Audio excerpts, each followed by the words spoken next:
El agua es fundamental para el desarrollo humano, desde el agua potable, el saneamiento, la agricultura y mucho más.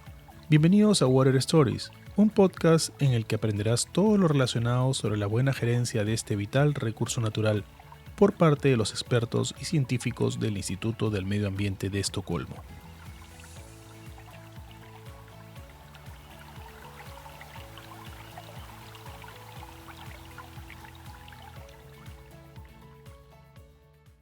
Si nosotros visitamos los 17 Objetivos de Desarrollo Sostenible de las Naciones Unidas y buscamos el número 6, el objetivo es asegurar la disponibilidad y el manejo sustentable del agua y el saneamiento para todos. Estarán de acuerdo conmigo que el acceso al agua potable es un derecho humano. Sin embargo, existen millones de personas en el mundo que aún no tienen acceso a este vital recurso natural. Para enfrentar más esta problemática, es necesario tomar decisiones alrededor de la gestión del agua para responder a estos retos que se presentan alrededor del mundo. Sin embargo, esta problemática se convierte en un reto y en oportunidad también en busca de soluciones, y una de estas es una iniciativa global que viene desarrollando el Stockholm Environment Institute, que se denomina Water Beyond Boundaries, o también podemos llamarla Agua sin Límites o Agua más allá de las fronteras. Esta iniciativa cuenta con varios pilares que vienen siendo aplicados en diferentes cuencas alrededor del mundo, como son la cuenca de Magdalena en Colombia y Mekong en Asia. Y en esta segunda temporada de nuestro podcast Water Stories estará enfocado 100% en esta gran iniciativa. Y para este primer episodio contamos con dos científicas del Stockholm Environment Institute. Marisa Escobar. Marisa es la directora del programa de agua en Stockholm Environment Institute, Estados Unidos, con sede en la oficina de Davis, California. Su trabajo se centra en la creación de vínculos entre los procesos físicos y los sistemas socioecológicos. Y también tenemos como invitada a Tania Santos. Tania es una investigadora en el Stockholm Environment Institute Latinoamérica, con sede en Bogotá, Colombia. Tania cuenta con más de una década de experiencia trabajando en gestión integrada del agua con instituciones locales, regionales y nacionales en Colombia. Hola Marisa, un placer tenerte como invitada en esta segunda temporada y en este primer episodio. ¿Cómo estás? Muy bien, muchas gracias, JC. Qué bueno estar aquí. Qué gusto me da. Tania, un placer conocerte y estar en contacto y bienvenida a Water Stories. ¿Qué tal? ¿Cómo te va? Muchas gracias, Juan Carlos. Muy bien. Feliz de estar acá. Qué gusto me da. Interesante este tema de Water Beyond Boundaries porque lo que tengo entendido y lo que he venido leyendo es que no solo está basado en trabajar en las cuencas, en los ríos, en los watersheds, en los basins, como le llaman en inglés, sino va más allá de envolver no solamente a los que están, los que viven alrededor, sino lo que afecta el proceso, ¿verdad? Como bien dicen, de lo local a lo global, lo cual tiene mucho sentido en estos tiempos de cambio climático y calentamiento global. Tania, para comenzar la conversación, te mando la pelota. ¿Cómo definirías tú Water Beyond Boundaries para ir entrando en contexto? Bueno, Water Beyond Boundaries es una iniciativa que busca que entendamos que esas relaciones que tiene el agua y por las cuales todos nosotros estamos, digamos, relacionados los unos con los otros, van mucho más allá de unas fronteras como son las cuencas. ¿Eso qué quiere decir? Que, por ejemplo, tenemos unos límites que se han definido, digamos, a priori para el manejo y la gestión del recurso hídrico, y la idea es que tratemos de entender que esas fronteras van mucho más allá. Entendamos que, por ejemplo, tenemos unas fronteras relacionadas con el conocimiento del agua, biofísicamente cómo interactuamos con el agua, por ejemplo, el clima va mucho más allá de unas fronteras establecidas, y es importante incluir todos estos factores de una forma mucho más amplia e integral. Entonces, conocer qué pasa en lo local y después empezar a entender qué pasa en una escala mucho más amplia. Para reforzar lo que mencionas, algo que me ha gustado mucho es que, por ejemplo, no podemos ya nunca más trabajar en silos, en formas separadas. Esto tiene que ser integrado. Marisa, ¿qué te gustaría reforzar de lo que Tania menciona al respecto de Water Beyond Boundaries? Creo que Tania hizo una buena presentación. Obviamente, nosotros desde donde trabajamos, siendo un instituto de investigación, un think tank, siempre estamos tratando de identificar las cosas que faltan, ¿no? Y a pesar de que tenemos una trayectoria de trabajo en agua por muchos años, en algunas de las water stories o de las historias de agua que hemos estado compartiendo en este podcast, pues hemos hablado de la aplicación de WIP en diferentes contextos, en diferentes lugares, para diferentes retos. También cómo hemos conectado el WIP a apoyos de toma de decisiones, el Robust Decision Support o el apoyo a las decisiones robustas que tanto hemos mencionado. Y sin embargo, vemos que todavía hay cosas que faltan. Entonces, cuando nos sentamos a pensar, y gracias pues al apoyo de nuestro instituto, de los fondos de SIDA, la cooperación sueca, diciéndonos, dándonos como este espacio de mirar qué es lo que está faltando, empezamos a mirar, bueno, realmente hay ciertos aspectos que faltan en el manejo del agua y tienen que ver con estos límites que mencionó Tania, y que con el tiempo que llevamos ya trabajando en esta iniciativa los hemos ido como clasificando con un poco más de detalle, ¿no? Entonces los límites geofísicos, los límites que tienen que ver con centrarnos tanto en los temas humanos sin considerar la parte ecosistémica, y finalmente todo esto de la participación y acceso al conocimiento que también hacen y generan barreras en el manejo del agua. ¿Cómo se inicia? Estuve investigando y hay algunos temas, unos pilares principales en Water Beyond Boundaries. ¿Cómo se inicia o cómo comprueban y llegan a la conclusión que había que iniciar este proyecto? Pues como te menciono un poquito la historia, ¿no? Es esa, ¿no? Que llevamos bastante tiempo trabajando en agua y todavía hay algunos retos, y nos dieron la oportunidad entonces de pensar en ellos y empezamos a identificar cuáles eran esos principales retos, y pudimos como aterrizar a estos 3 puntos de entrada. Y de pronto, si Tania quiere compartir un poco más en detalle cómo comenzamos a aplicarlos y cómo hemos usado nuestras redes, en particular la red que hemos creado en Colombia de actores, de instituciones, para comenzar a aplicar estos conceptos y estas ideas en las cuencas en Colombia. Sí, genial, Tania. Algo que me pareció interesante es la gestión integral del recurso hídrico, que está excelente, está conectado con las ODS. Excelente, pero por favor.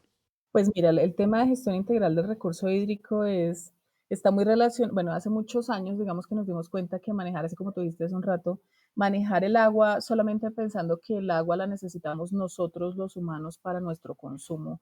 Y no nos damos cuenta, por ejemplo, que hay gente que vive aguas abajo, que se afecta por el agua que está, por ejemplo, un municipio vertiendo a un río y que más aguas Ujú. abajo tienen que tomar la misma agua para consumirla. Entender cómo esas relaciones que todos tenemos alrededor del agua fue muy importante, digamos, hace alrededor de unos 20 años, y se inició a nivel internacional la aplicación de este concepto de manejo integral del agua, que es entender, bueno, en un espacio determinado, quiénes estamos viviendo allí, qué tipo de actividades se desarrollan, cómo se relaciona el agua superficial con el agua subterránea, por ejemplo, y cómo el clima, por ejemplo, afecta esa cantidad de agua que tenemos disponible. Entonces empezamos a hacer unos análisis de gestión integral del recurso hídrico, donde todos estos factores tratamos de unirlos y entender primero cómo ocurren en la actualidad y cómo podrían ocurrir en un futuro de acuerdo con diferentes acciones y medidas que tomemos. La gestión entonces lo que busca es una de las cosas que busca es planificar cómo estamos utilizando ese recurso hídrico para que logremos tener agua suficiente para todos y de buena calidad en las cuencas, para todos, incluyendo los ecosistemas, como decía Marisa. Entonces, esa integración nos ha dado pie para generar ya en este momento en los diferentes países alrededor del mundo unos planes relacionados con ese manejo de las cuencas que nos permiten o que nos han permitido avanzar en la gestión del agua. Pero claro, alrededor de esa gestión y de esos planteamientos nos dimos cuenta que nos faltaban unos elementos claves, por ejemplo, el tema escalar, ¿no? ¿Cómo planificamos en una escala muy amplia y cómo llegamos a lo local realmente a tomar decisiones? En eso, pues, bueno, ahí te puedo seguir contando como muchos ejemplos de cómo se relacionan las escalas, pero trabajando con entidades como, por ejemplo, en Colombia, que estaba preguntando Marisa ahorita, por ejemplo, trabajando con entidades como el ministerio, con las autoridades ambientales, ellos nos decían, el concepto está muy bien, pero para aplicarlo aún nos falta, aún nos damos cuenta que vamos mucho más de esas fronteras que estamos en la actualidad definiendo, entonces deberíamos considerar otros elementos clave para lograr integrar realmente los componentes en una cuenca. Y yo pregunto entonces, si hablamos de elementos claves, porque hemos hablado acerca de las escalas, ¿verdad? Que requieren un manejo más holístico. Marisa, ¿cuáles serían esas situaciones pendientes? Sí, y se refiere un poco entonces a los pilares que mencionabas ahorita, para clasificarlos un poquito más como organizadamente. Si te pones a pensar, cuando estamos pensando en una cuenca o en una zona, en una región, ¿no? Delimitada por unas jurisdicciones, etcétera, esa cuenca podría estar o delimitada o enfrascada, o digamos con esos límites, no, precisamente agua sin límites, ¿no? Con esos límites que le determina la geografía, que es, digamos, conceptualmente como se ha pensado en esto, pero el otro extremo del continuo es que esté conectada con el resto del mundo. Entonces, ahí hemos ido comenzando a ver cómo podemos romper ese límite de la delimitación de la cuenca para que realmente podamos representar cómo esa cuenca está conectada con el resto del mundo a través de comercio, a través de clima, a través de ayuda financiera, por ejemplo, e inversión, ¿no? Entonces, es empezar a mirar esa parte del continuo, de el estado no deseado al estado deseado, el estado desconectado o delimitado al estado conectado, ¿no?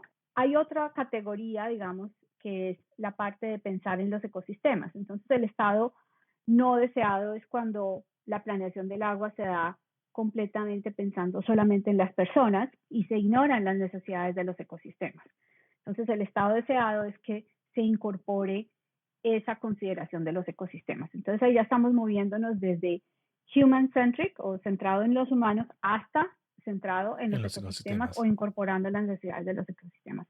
Y el último es este de las jurisdicciones y acceso a participación y conocimiento, que el estado no deseado es cuando el tema del agua se vuelve sectorial y selectivo versus cuando ya se empieza a trabajar de forma intersectorial e inclusiva. Entonces, el estado deseado en este caso es que tengamos esa intersectorialidad y la inclusividad necesaria para que todas las personas involucradas en el tema del agua, y ahí realmente somos todos, puedan participar. Estaba investigando y los water risk o los riesgos que presenta el agua deben ser vistos en la actualidad, por ejemplo, tan importantes o iguales como los riesgos climáticos en general. Eso me pareció muy interesante. Tania, te cuento un poco. Hace 2 meses más o menos yo le envié a Marisa un email muy interesante, un artículo que presentaba cómo las empresas, debido a las inundaciones y sequías acá, por ejemplo, en los Estados Unidos, se dieron cuenta con el pasar de esto y analizando el post-evento que una de las cosas que se tenía que centrar obviamente en la sostenibilidad, pero más aún en el agua. En el agua era un tema que se tenían que enfocar, sobre todo en el agua sustentable, en el reciclaje de esta. Y por ejemplo, empresas como Intel se están trabajando en estas. Entonces eso me lleva a preguntarles cuál ha sido la reacción de los stakeholders y los shareholders al presentar, por ejemplo, o hablar o comentar acerca de Water Beyond Pues Boundaries. te cuento desde el caso en Colombia, por ejemplo, que ha sido muy bien recibida la iniciativa, porque vemos que, o sea, estos puntos que hemos conversado, digamos que Marisa acaba de explicar, son súper importantes y son como esos gaps que hemos visto que existen en la actualidad para poderla llevar a la realidad, ¿sí? Cómo la participación debe ser mucho más inclusiva, incluir no solamente a unos grupos, sino en realidad a todas las personas que están relacionadas con el agua. Y además de eso, por ejemplo, la gobernabilidad, cómo podemos verla desde las diferentes escalas y cómo debería como cruzarse entre los diferentes planes que definimos, las acciones que se realizan. Entonces ha sido muy bien recibida. En este momento en Colombia estamos en un proceso de actualización de la política de gestión integral del recurso hídrico, porque pues ya llevamos 10 años con la política, entonces en este momento la evaluamos y buscamos mejorarla. Y estos puntos han sido muy bien recibidos porque nos damos cuenta que realmente se necesitan como afinar para continuar con este tema de la gestión integral de recursos hídricos de una mejor forma. Y no solamente acá, en otros países, digamos, también estamos aplicando estos principios en Asia, en la cuenca del Mekong. Y allá también nos han mostrado que es un tema fundamental poder integrar, por ejemplo, los ecosistemas al manejo de los recursos hídricos, ¿no? Sus necesidades para lograr mantenerlos. Y todas estas soluciones basadas en la naturaleza, que digamos este es el nombre que se ha escuchado últimamente más, cómo realmente nos dan a nosotros también la posibilidad de poder acceder a los servicios que nos da la naturaleza. Entonces, sí ha sido muy bien recibido estos temas que hemos tratado de incluir a través de la iniciativa. Tengo entendido, en el Mekong es un poco más retador porque incluyen como 5 países, ¿no? China, Vietnam, Tailandia, Camboya, y Laos. Ahí es un poco más, en el caso de la cuenca de Magdalena, es un poco más local, pero también tiene impacto obviamente en Asia. Marisa, tú sabes que a mí me gusta mucho el tema del ESG, de lo que Environmental, Social and Governance. Estaba leyendo un artículo del World Economic Forum y decía que ahora que hay que repensar las métricas para enfocarnos mucho más en el agua. Y esto mencionaba a su vez los reportes, obviamente, que sean accesibles a todos y que sean entendibles a todos en diferentes tipos de localidades. ¿Qué sectores están involucrados en tu opinión, en el tema de Water Beyond Boundaries, si nos enfocamos en la cuenca Magdalena, por ejemplo, en este caso? Bueno, realmente siempre que llegamos a un sitio tenemos que entender cuáles son los factores clave. Y como lo mencionaba Tania, en lugares como en Colombia ya hay una gobernanza establecida en donde hay ciertas como responsabilidades para los diferentes entidades a nivel nacional, regional, local, y esa parte, digamos, siempre es todo un proceso de ir aclarando, de ir definiendo, de ir generando los procesos que permiten esas conversaciones, esos diálogos alrededor del agua. Entonces, en un sitio como en Colombia, en el Magdalena, me parece que hay cierta organización, Tania, tú nos dirás si te parece o no, ¿no? Y cierta como respeto de cómo esas instituciones se van organizando. Cada país tiene sus diferentes sistemas de gobernanza y en este caso, entonces, actores principales, además de las entidades de gobierno como a nivel nacional, el Ministerio del Medio Ambiente y Desarrollo, las corporaciones autónomas regionales, los municipios, las gobernaciones, que son quienes como principalmente están más metidos en el tema, obviamente están todos los actores del sector privado. En Colombia, por ejemplo, estamos hablando entonces de la Federación Nacional de Cafeteros, que tiene un rol bastante importante y sobre todo en particular en una de las cuencas que estamos trabajando en más detalle. También hay un grupo arrocero bastante fuerte, hay bastante desarrollo hidroeléctrico en Colombia. Estos actores obviamente vienen con, ya como tú dices, no tanto stakeholders, sino shareholders, ¿no? Porque Sí. tienen sus inversiones y todo dependen de la viabilidad que tengan estos proyectos. Dependen del río, prácticamente.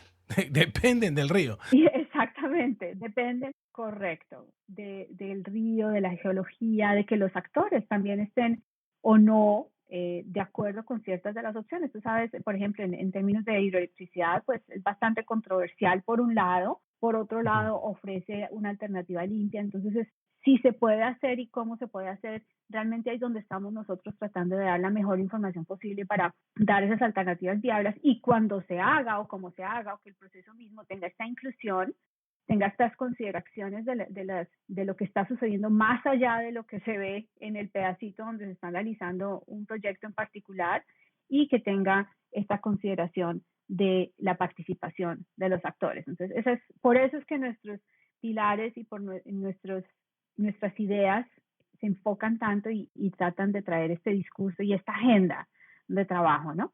Exacto.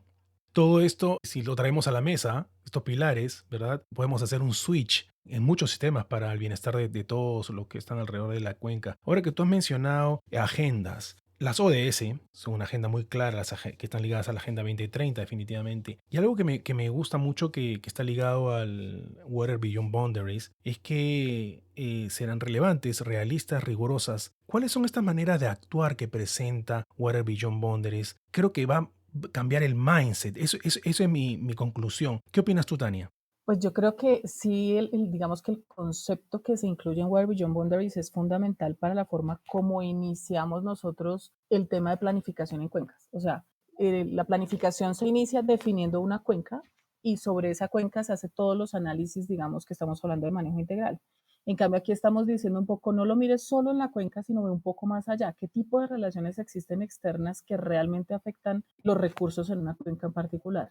Entonces cambia como la concepción en sí mismo de cómo se realiza este análisis de gestión. Y si tú lo ves en términos de ODS, el ODS 6.1, uno de los indicadores es la cantidad de planes que se están desarrollando en los países relacionados con el manejo de los recursos naturales y el recurso hídrico en particular. Entonces, esa concepción, digamos que como pilar cambia la forma de entender cómo estamos desarrollando este tipo de planificación. Eso me parece que es clave y cambia definitivamente como no es, no la forma, no los avances que ya hemos tenido, yo creo que son muy importantes, pero sí el concepto en sí mismo, porque va mucho más allá de lo que estamos haciendo en la actualidad. Claro, además, paralelamente yo creo que es un tema de educación, además de ejecución, porque por ejemplo el CEO de una cafetalera entiende de una forma y vamos a ver, el farmer o el agricultor entiende de otra forma. Hay que llegar en diferentes formas a ambos para poder cambiar para llegar con esa narrativa y poder cambiar ese mindset, en mi opinión. No sé qué te parece a ti, Marisa. Sí, definitivamente. Honestamente, la historia que cuenta Tania de cómo se llegó a la gestión integrada de recursos hídricos, pues fue un esfuerzo bastante grande de muchas organizaciones, de muchas instituciones que llegaron a ese acuerdo y que ahora globalmente es algo más o menos aceptado, ¿no? Para nosotros es un gran reto imaginarnos que podemos siquiera modificar esa agenda que ya existe de la gestión integrada de recursos hídricos, no porque la queremos cambiar radicalmente porque existe y funciona, sino porque la queremos complementar y queremos resaltar las cosas que hacen falta, que son importantes. Y obviamente para nosotros es una meta bastante, como te digo, grande. No sabemos necesariamente qué tan lejos vamos a llegar, pero lo estamos intentando y creo que estamos teniendo ciertos éxitos en algunos lugares. Esperamos que más adelante podamos comenzar a interactuar con instituciones del impacto global como Global Water Partnership o el CIWI, que son también además muy afines al Instituto de Estocolmo y con quienes queremos también tener ese diálogo para poder continuar haciendo este impacto más allá de los estudios de caso que estamos haciendo. Es ir puliendo las cosas que están pasando, porque si mejoramos esto, no solamente se va a mejorar el agua en sí, sino va a haber soporte económico, un crecimiento económico, se va a reducir la pobreza, va a haber mucho más inclusión, se va a mejorar la energía y sobre todo también el tema de la alimentación. Cuando hablamos en general de este interesante tópico, la tecnología juega un papel importantísimo. ¿Cómo va a ayudar la tecnología al Water Beyond Boundaries? WIP es uno. Y no tenemos que ir muy en detalle, pero encontré uno que se llama Trace Earth. No tenemos que ir en detalle en eso porque quizá puede ser de otro tópico en otro episodio, pero ¿cómo va a ayudar en su opinión el tema de la tecnología? Cuando mencionaste ahorita el artículo de Intel que me compartiste, me hizo recordar bueno, traer a colación el hecho de que precisamente en este momento nosotros estamos en contacto con Amazon Web Services y con Intel, porque sabemos que parte de la tecnología que se tiene que desarrollar es cómo manejar todos estos datos que se generan, el Big Data, ¿no? Que se genera en los temas de manejo de agua. Entonces, afortunadamente hemos tenido una buena apertura. Intel mismo es muy consciente, por ejemplo, aquí en California, ellos tienen unos supercomputadores que consumen bastante energía y ellos saben que necesitan ser muy eficientes y que además tienen que estar haciendo todo el cooling asociado de estos sistemas para que se enfríen con agua. Entonces una cosa interconectada de agua y energía donde ellos están muy conscientes de esto y ha sido interesante interactuar con ellos y tenemos mucha confianza de que debido a esta importancia y necesidad que ellos ven del manejo de sus propios sistemas, de la sostenibilidad de sus propios servicios, que estén interesados en contribuir también a esta iniciativa. Más adelante, ojalá podamos dar más noticias al respecto, pero por ahora estamos en conversaciones y con una puerta abierta y bastante interés. Y en este caso, como lo mencionabas, también ellos comienzan a ser no tanto stakeholders, sino shareholders, ¿no? Porque sus inversiones y su futuro como empresa también depende mucho de todos estos temas de sostenibilidad y creo que estamos por lo menos encontrando puntos de acuerdo para conversar y para apoyarnos mutuamente precisamente con estos desarrollos tecnológicos. Exacto. Tú sabes que antes de pasarle a Tania, uno de los pilares del ESG es trabajar en partnership, ya sea inclusive en diferentes tipos de sectores, ¿no? Tecnología y con una non-profit tan grande como el Stockholm Environment Institute. Ese es uno de los pilares para lograr esto y llegar a net zero. Tania. Para complementar, ya mirándolo más en lo que estamos desarrollando internamente en la iniciativa, para cada uno de estos pilares hemos ido desarrollando una serie de herramientas que permiten aplicar, digamos, estos conceptos ya para los casos de estudio, digamos, como casos piloto de desarrollo. Y entonces, por ejemplo, hemos desarrollado unas herramientas que nos permiten analizar las conexiones más allá de las fronteras de algunos de los elementos clave que consideramos, por ejemplo, el tema de agricultura, por ejemplo, cómo los impactos acumulativos de algunas actividades pueden verse a través de las cuencas y mucho más allá de esas cuencas. Por ejemplo, en el tema de participación hemos desarrollado una serie de herramientas, una de ellas son los juegos serios que permiten la interacción entre actores en las sesiones de trabajo, en los talleres que tenemos, para que los diferentes actores se pongan en un rol y entiendan también la posición de los otros actores que están en una cuenca y entiendan, digamos, esa relación que tienen con el agua todos. Entonces son juegos bien interesantes que nos sirven mucho para los procesos de participación. Y también pues se ha desarrollado pues de la mano con WIP, todos ellos van de la mano con WIP, pero de la mano con WIP particularmente se ha desarrollado AHA, que yo creo que Marisa nos puede explicar más en detalle porque ella es una de las desarrolladoras, que es una herramienta que nos sirve para analizar los ecosistemas de agua dulce en una cuenca en particular. Entonces, ¿cuál es el efecto que tienen algunas acciones sobre esos ecosistemas y sobre las diferentes especies que tenemos en los sistemas dulceacuícolas? Pues no sé, Marisa, si quieres extender ahí un poquito. Marisa, brevemente, por favor, de cómo está ligado esta tecnología que Tania acaba de mencionar a Water Beyond Boundaries. Como lo menciona Tania, la idea es poder como analíticamente cuantificar los efectos de diferentes acciones, ¿no es cierto? Entonces, por ejemplo, cuando estás mirando el agua dentro de su límite sin considerar todo lo que está sucediendo por fuera en términos de presiones externas, en términos de transferencias de agua, en términos de los efectos de clima, pues pierdes mucho de la granularidad de la información que necesitas para la planeación. Entonces, la idea es desarrollar herramientas de ese tipo, desarrollar herramientas para analizar los efectos de diferentes acciones en los ecosistemas y mantener entonces esos caudales funcionales, functional flows, sobre todo los ecosistemas de adentro de los ríos, ¿no? In-stream ecosystems puedan mantenerse, o riparianos, creo que también se llaman en español, y obviamente tener esa forma de comunicar y de transferir la información para que los actores puedan entenderla, que es como el tema de los juegos que mencionaba Tania, ¿no? Interesante. Estamos ya cerrando un poco la conversación. Marisa, ¿te gustaría agregar algo más? ¿Cuál es el futuro? Porque yo leí un poco acerca de Water Beyond Boundaries, me he empapado bastante y es más o menos como un proyecto a 5 años, algo así. No sé si te gustaría agregar algo más al respecto. Sí, pues mira, ya terminamos, digamos, una primera fase, estamos como en la primera parte de la segunda fase, ya como viendo cómo escalamos esta información. Entonces, además de lo que hicimos ya en los estudios de caso en el Mekong y en Colombia, estamos expandiendo a África y a Brasil. Precisamente en Brasil y conectando con Trace Earth, lo que tú mencionas, estamos tratando de hacer esa conexión. Afortunadamente, pues Trace es una de las herramientas de SEI y trata de trazar un poco esa sostenibilidad. Trace Earth, sobre todo del uso del suelo, del uso de la superficie pues disponible para cultivar, pero tratando de volverlo más como Trace agua, ¿no? Entonces, nuestros colegas de Suecia están trabajando un poco en eso y estamos colaborando para ver cómo podemos hacer un screening de las cuencas y poder estar ya interviniendo un poco más, no solamente con información y datos y análisis que estén disponibles en la web, sino metiéndonos un poco más en la gobernanza con los actores, viendo su participación y la parte de los ecosistemas frágiles que requieren ser considerados. Tania, no sé si te gustaría agregar algo más ya que estamos ya casi cerrando este episodio. No, pues adicional que tenemos varios recursos ya en nuestra página web en Latinoamérica, en Estados Unidos y pues digamos en la web en general del SEI.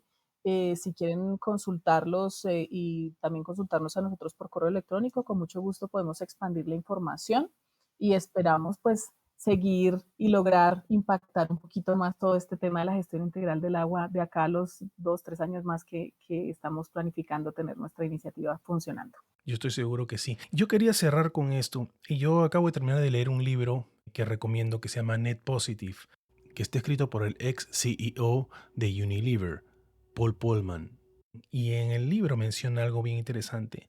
No podemos abordar desafíos globales como el cambio climático, la seguridad alimentaria, la escasez de agua y las pandemias como el COVID-19 trabajando en una empresa o sector de manera aislada. Estos problemas no conocen fronteras y requieren acciones colectivas para resolverlas. Lo que quiere decir en conclusión es que esto de Water Beyond Boundaries pues involucra prácticamente esto, que hay que trabajar colectivamente, involucrando a todos los sectores y mucho más allá de donde están, en este caso, las cuencas. Marisa, yo te quería agradecer por tu tiempo. No, JC, muchísimas gracias y creo que esa frase que acabas de decir nos da un poquito más de confianza y fe que estamos en el camino correcto. Yo sé que hay muchas personas pensando en esto y saber que alguien como tú y como esta persona que escribió este libro, Net Positive, están en esa línea, nos da el impulso que necesitamos y la motivación para seguir adelante. Muchas gracias. Genial. Tania, un placer haberte tenido en este episodio. Juan Carlos, muchas gracias por el espacio y por permitirnos compartir este tema que definitivamente para todos es fundamental. No, gracias a ambas.